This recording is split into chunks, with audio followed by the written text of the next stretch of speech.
There's no doubt about it. Hello, beautiful people, and welcome to the L&N Federal Credit Union Arena in Louisville, Kentucky. This is a spring match of the Louisville Cardinals. Will take on the Kentucky Wildcats. But as a reminder, this is not a regular season match, but this is the women's volleyball spring match. And welcome. On this Easter weekend, I'm Jeff Milby along with Steph Cantway. Well, Steph, it's a spring volleyball match. Not often that you and I get together to broadcast one of these, but this one tonight, we're here for good reason.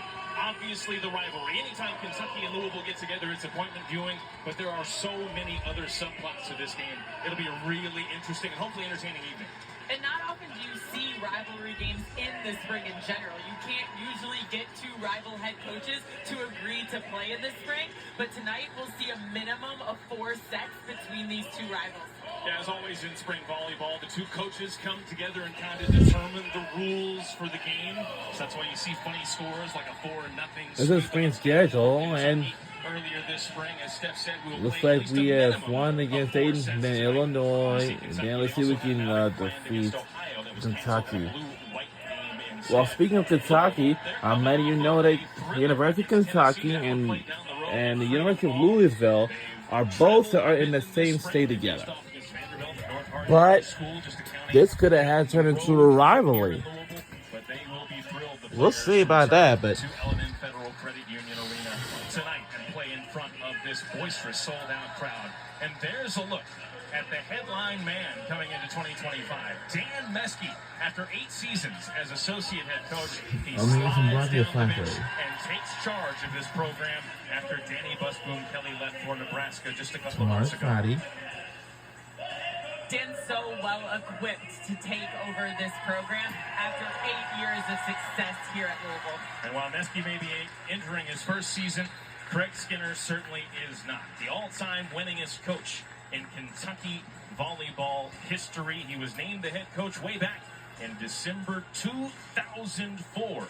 And he has taken this program all the way to the national title in the 2020 season. 20 straight NCAA tournaments, 8 consecutive Southeastern Conference titles. He is a bona fide star in the volleyball coaching game.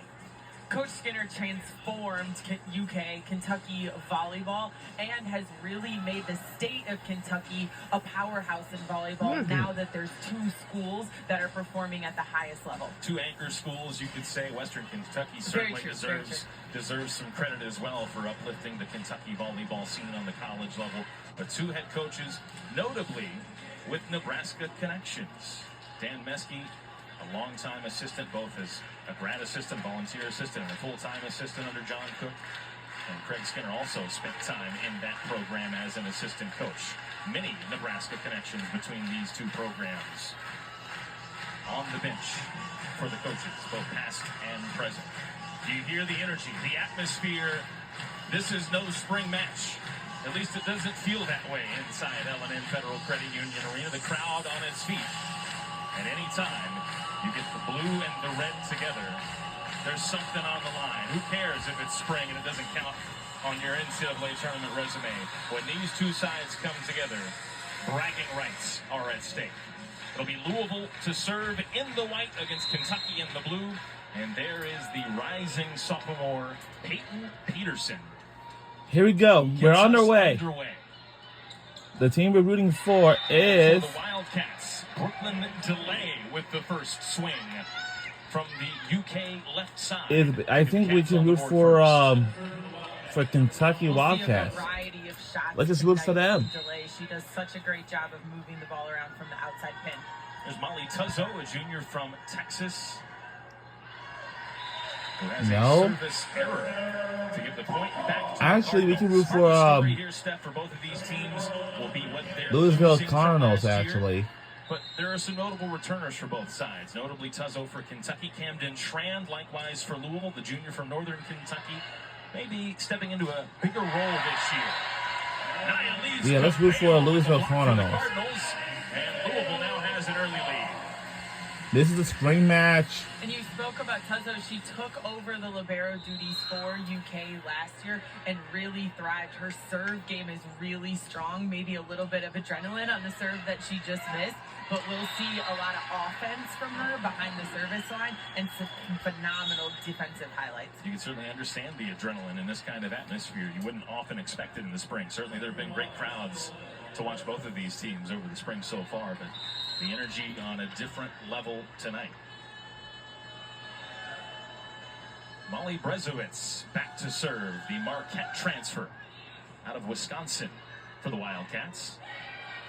And for Louisville, it was Chloe Chicoine, a Purdue transfer. A couple of notable Purdue transfers in this game that we will see over the course of the evening. And Louisville just a little bit out of sorts there, trying to get their attack together.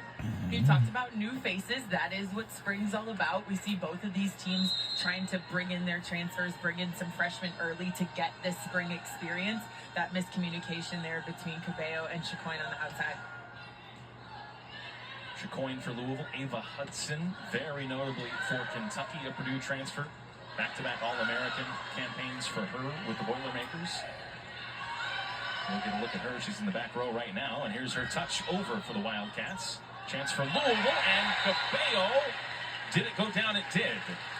A hesitation there, but they award the point to Louisville and Ielise Cabello, the reigning ACC Freshman of the Year, off to a good start with a block and now a kill. And you see here it was signaled down. He's just out of frame there, but signaled down by the R2 during the play.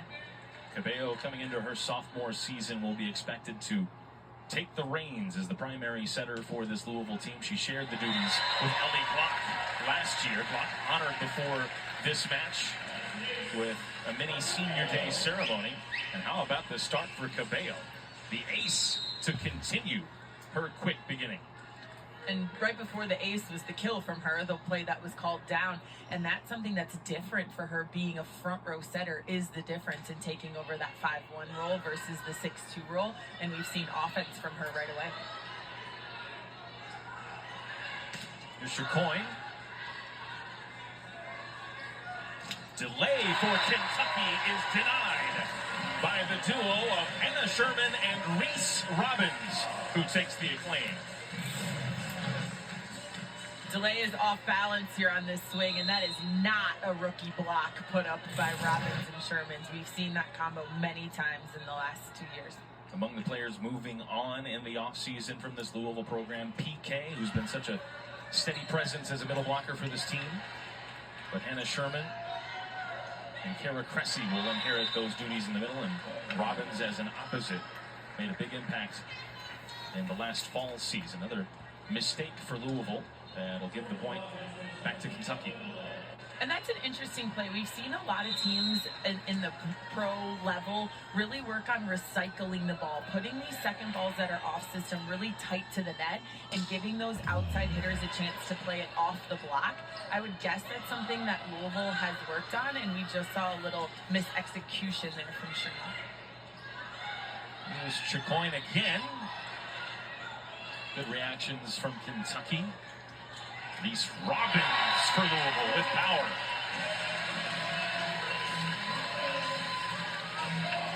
Robbins entering her junior season out of Mansfield, Texas. Took a big step forward.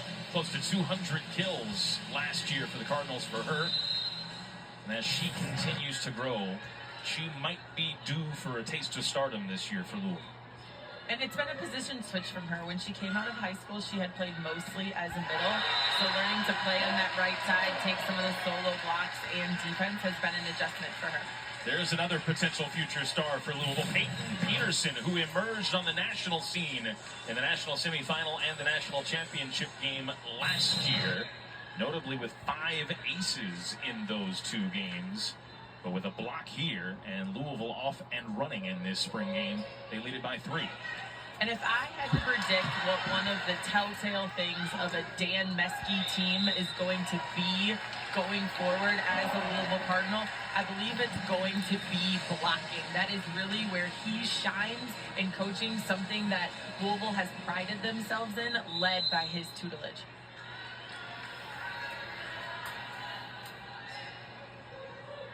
So here's Chicoine, one of the Purdue transfers. Both of Purdue's leading outside hitters taking part in this game on opposite sides. And if I do believe that was Ava Hudson, the other Purdue outside hitter that's in this game, with that errant swing to give Louisville a point. And a timeout on the floor. The Cardinals ahead by 5 in this spring rivalry match. It's a spring rivalry game.